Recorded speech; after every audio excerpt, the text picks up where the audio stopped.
Bismillahirrahmanirrahiim. Maanta waxaan baranaynaa insha Allahu tacaala xayawaanada ayaan baranaynaa.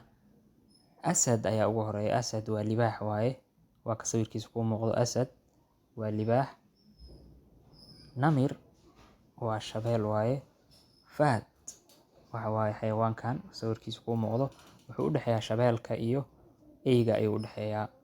Fiil waa maroodi. Zarafa waa geri. Xayawaankaas qoorta dheer geri ayaa la yiraahdaa. Ghazaal waa deero. Ghazaal waa deero waaye.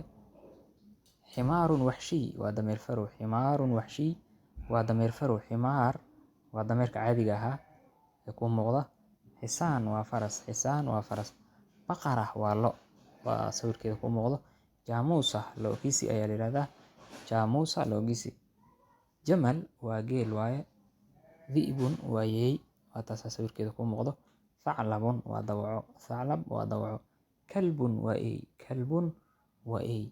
Timsaaxun waa yaxaas. Timsaaxun waa yaxaas. Qirdun waa daanyeer. Qirdun waa daanyeer. Qinziirun waa doofaar. Qinziirun waa doofaar. Qittatun waa bisad. Qittatun waa bisad. Arnabun waa bakeyle. Kharuufun waa wan.